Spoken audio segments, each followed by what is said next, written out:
지난 주일 우리는 룻기가 회복에 관한 이야기다 이렇게 말씀을 드렸었습니다. 여러분 기억나세요? 네. 사실 멀어서 여러분의 말소리가 잘 들리진 않는데 저기 한 분께서 고개를 끄덕여 주셔서 제가 기억하시는 걸로 알겠습니다. 룻기는 회복의 이야기, 교회 공동체 안으로 여러분께서 들어오실 때 회복의 역사가 일어난다는 이야기를 지난 시간 제가 드렸었습니다.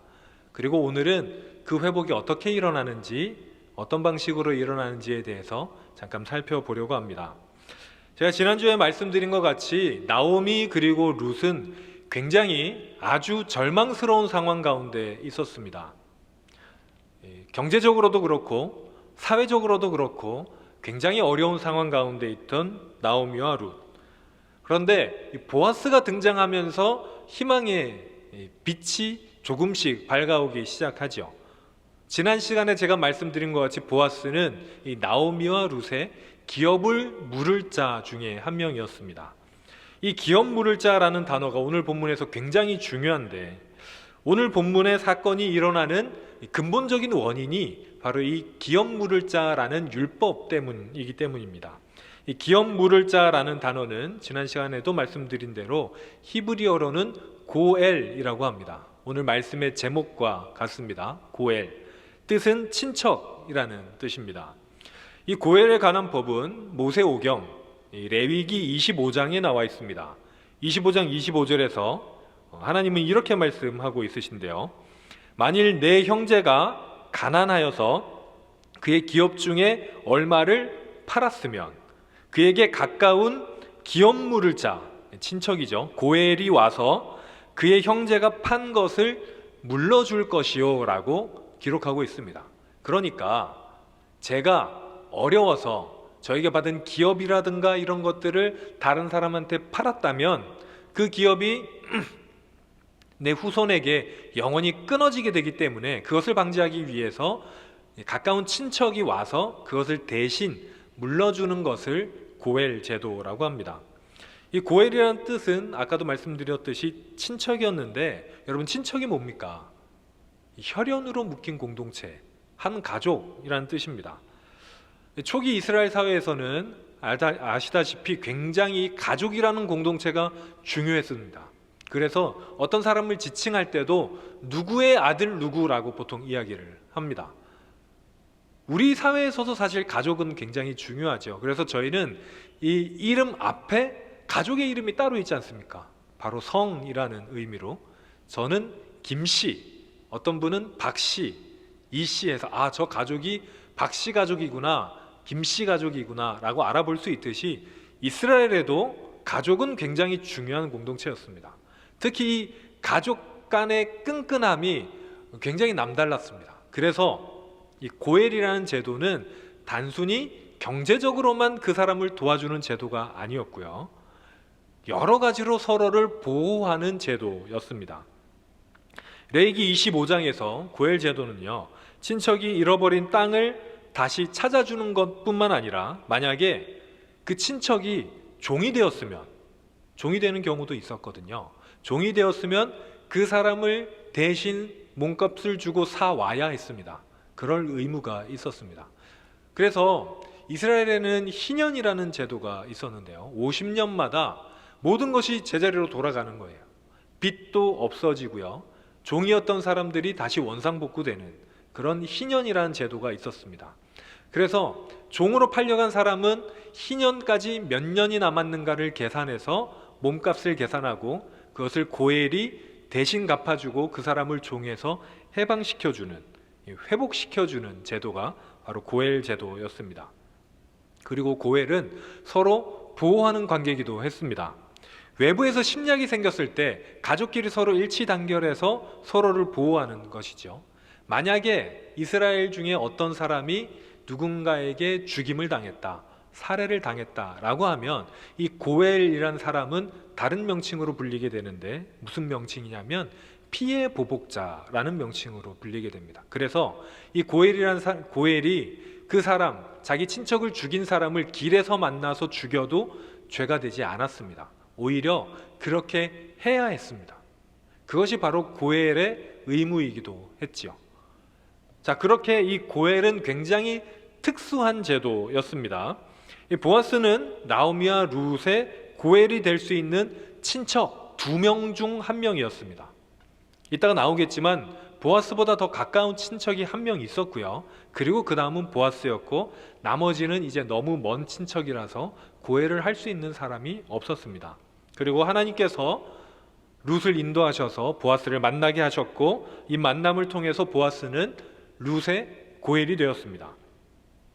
자, 지난 시간 이야기 한번 기억을 해보시고 룻이 나오미에게 보아스와 있었던 이야기를 다 이렇게 털어놓자 나오미가 어떤 희망이 생깁니다. 아, 보아스라는 사람이 우리를 구해줄 수 있을 거야 라는 거죠. 그런데 이 희망은 그러니까 자기의 생활을 안정시켜 줄 수 있을 거야, 내가 먹고 살 것을 만들어 줄 수 있을 거야 라는 희망을 넘어서서요, 자기를 여태까지 따라온 그 룻 있지 않습니까? 이방까지 따라온, 원래 모압 여인인데 자기 하나 봉양하겠다고 아는 사람 한 명도 없는 베들레헴으로 따라와서 저 고생하는 룻을 구해줄 수 있는 기회가 생겼구나 라고 해서 굉장히 재밌는 생각을 합니다. 루키 3장의 내용은요, 제가 생각하기에는 나오미가 시나리오를 쓴 굉장히 서툴고 이상한 프로포즈의 내용입니다.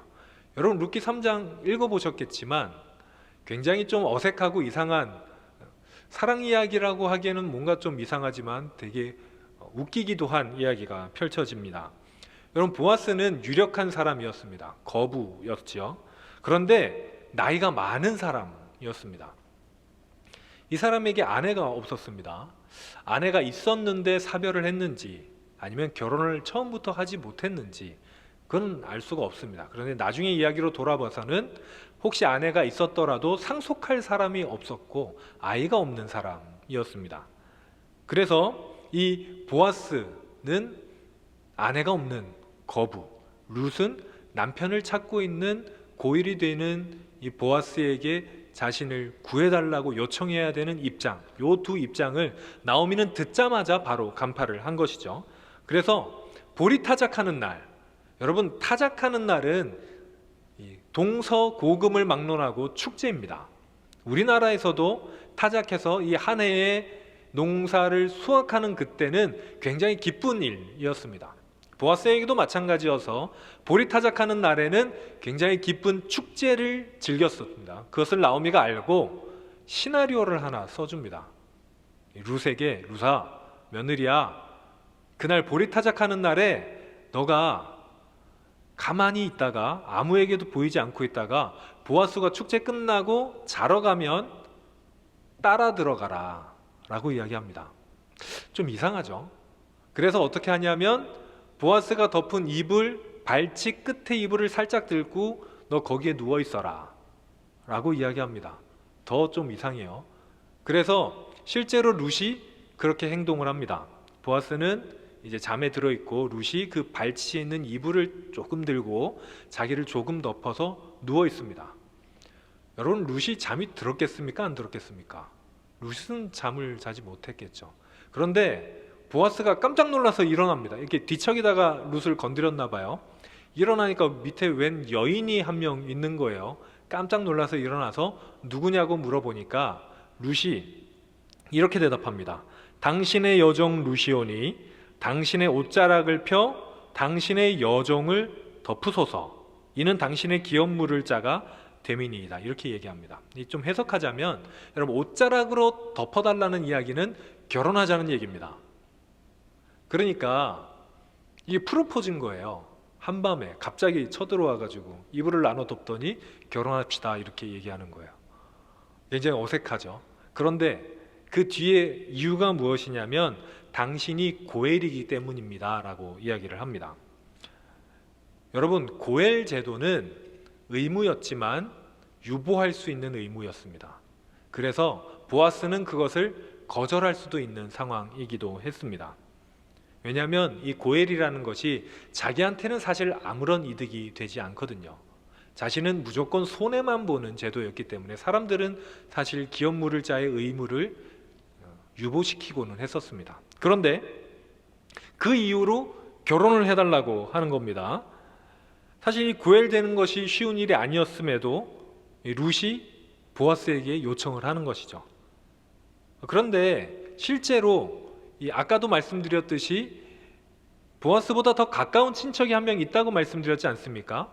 그 사람에게 나중에 보아스가 찾아가서 너가 기업물을 자가 되겠느냐 이렇게 이야기한 적이 있거든요. 먼저 그 사람이 자신의 이 권리를 유보시켜야 보아스까지 순서가 오기 때문에 이야기했을 때 그 사람은 처음에는 자기가 하겠다고 했어요.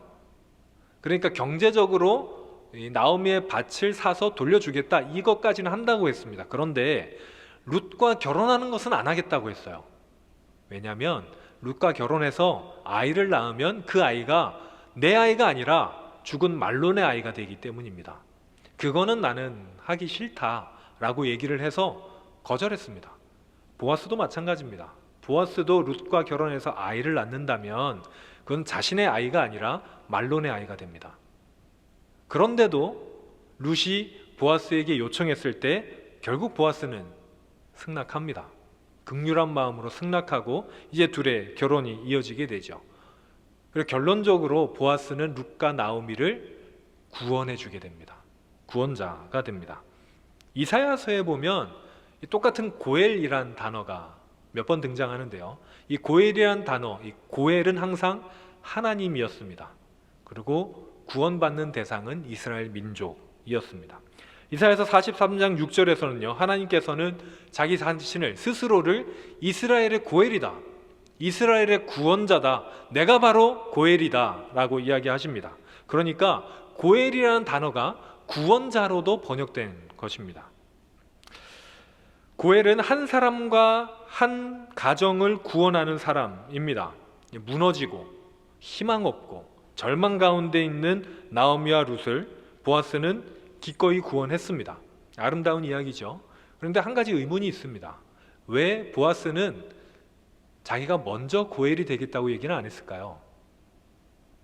보아스는 룻을 보자마자 룻이 어떤 일을 했는지 나오미가 누구인지 알았습니다.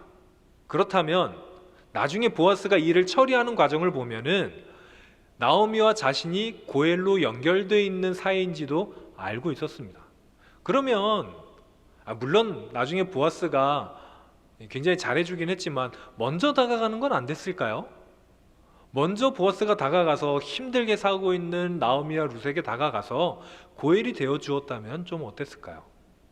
그런데 이 제도 자체가 그런 제도가 아니었습니다. 이 제도는 당사자가 요청해야 효력이 발생하는 제도였습니다. 그래서 룻이 보아스에게 그 밤에 굉장히 어색하지만 진지하게 요청을 하자 보아스가 그 다음날 바로 이 모든 것을 해결해 주었습니다. 그렇게 보아스가 룻의 고엘이 되어 주었습니다. 그런데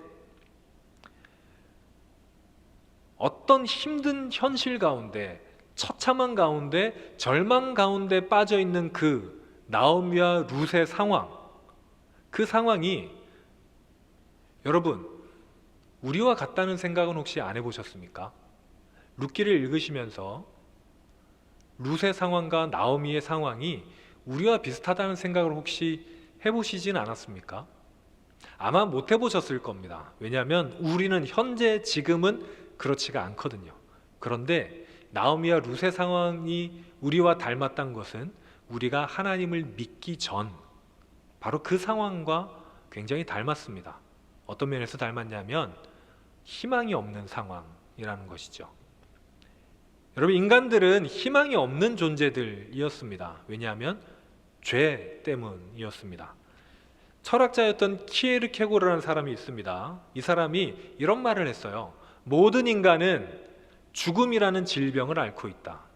결코 나을 수 없는 질병, 죽음이라는 질병을 앓고 있다라는 이야기를 했었습니다. 맞습니다. 여러분, 우리는 언젠가 다 죽을 겁니다. 제가 예언하는 능력이 없지만 확신할 수 있는 것은 여기 있는 분들은 다 언젠가 죽게 될 것입니다.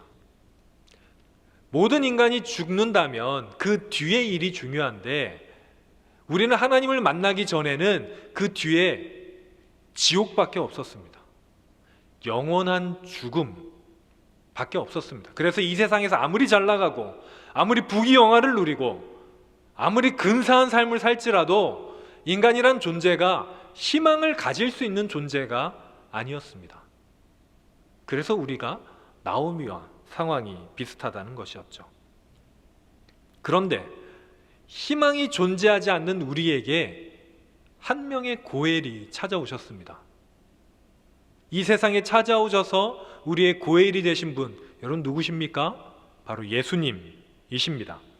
세상을 창조하신 말씀 그 자체이신 성자 하나님, 여러분 예수님은 하나님이십니다. 그 하나님이 우리의 고엘이 되어주시기 위해서 이 낮고 낮은 땅으로 찾아오셨습니다. 로마서에 보면 우리가 아직 죄인 되었을 때 하나님께서 우리를 위해서 십자가를 지셨다, 예수님께서 십자가를 지셨다고 말씀하고 있습니다. 그러니까 예수님의 사랑은 보아스보다 훨씬 더 높은 사랑인 겁니다. 보아스는 룻이 요청했을 때 고엘이 되어 주었지만 하나님과 예수님께서는 우리가 요청하기도 전에, 우리가 아직 죄인일 때, 하나님을 제대로 알기도 전에 그때 우리를 찾아주셨습니다. 많은 사람들이 착각하기를 내가 예수님을 찾은 거 아닌가? 내가 예수님께 나온 거 아닌가? 내가 예수님께 고백한 거 아닌가? 여러분 아닙니다. 우리가 예수님을 찾은 게 아니라 예수님이 우리를 찾으신 겁니다. 예수님이 우리에게 찾아와 주셨고 예수님이 우리에게 손 내밀어 주셨고 절망 가운데 있는 우리를 발견해 주신 분이 바로 예수님입니다.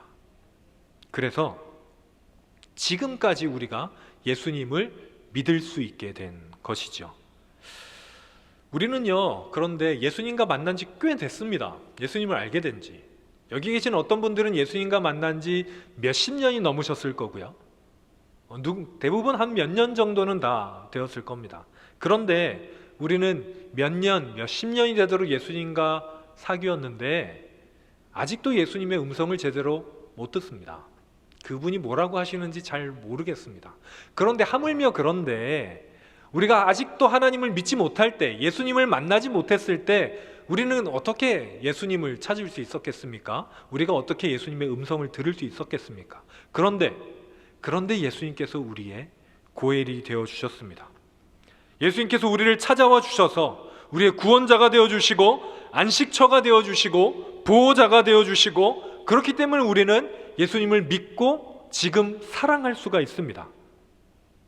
예수님이 우리의 고엘이 되어주셨기 때문에 이제 우리에게는 희망이 생긴 것이죠. 우리가 지난 4주 동안 살펴본 룻기의 이야기는요, 실제로는 고엘의 이야기입니다. 룻이 나오미의 고엘이 되어 주었습니다. 그리고 보아스는 룻의 고엘이 되어 주었습니다. 그리고 이들의 자손은 다윗은 이스라엘 민족 전체의 고엘이 되었고요, 다윗의 자손 예수 그리스도는 온 인류의 고엘이 되었습니다.